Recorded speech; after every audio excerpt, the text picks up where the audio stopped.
Hello everyone, welcome back to my another mini vlog. আমি কোথাও ঘুরতে গেলে সচরাচর জাপানিজ রেস্টুরেন্ট বাদে অন্য কোনো জায়গায় দুপুরবেলার খাওয়া দাওয়া করা বা রাতের খাওয়া দাওয়া করাটা প্রেফার করি না। কারণ একবারের এক্সপিরিয়েন্স এতই খারাপ ছিল যে জায়গা নোংরা ছিল, অপরিষ্কার ছিল, খাওয়া দাওয়ার টেস্ট অন্যরকম ছিল। যদি কোথাও বাইরেও ঘুরতে যাই তাহলে ডিসাইড করে নিই যে কোনো এক জাপানিজ রেস্টুরেন্টেই আমরা খাওয়া দাওয়া করব। আমাকে এক নিমেষে ভুল প্রমাণিত করলো আজকের এই রেস্টুরেন্টটা। এখানে গিয়ে বুঝতে পেরেছি যেমন ছিল খাবারের কোয়ালিটি, সেরকম ছিল কোয়ান্টিটি, সেরকম ছিল টেস্ট।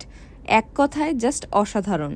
ওখানে যাওয়ার সাথে সাথেই তো প্রথমেই আমরা ওখানে কিছু বাংলা ভাষী মানুষকে পেয়ে যাই যারা ওই রেস্টুরেন্টেই জব করে, এবং আমরা তাদের কাছ থেকেই জানতে চাই যে আজকে আমরা কোন খাবারটা খেলে সব থেকে বেস্ট হবে।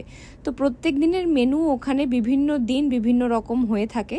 তো আমাদেরকে বলা হলো যে টুডেজ স্পেশাল যে মেনুগুলো রয়েছে আমরা যেন সেটাই ট্রাই করি। ভাই, দেশের মানুষ কোনো একটা জিনিস আমাদেরকে রেকমেন্ড করছে, সেটা কি না শুনলে হয়?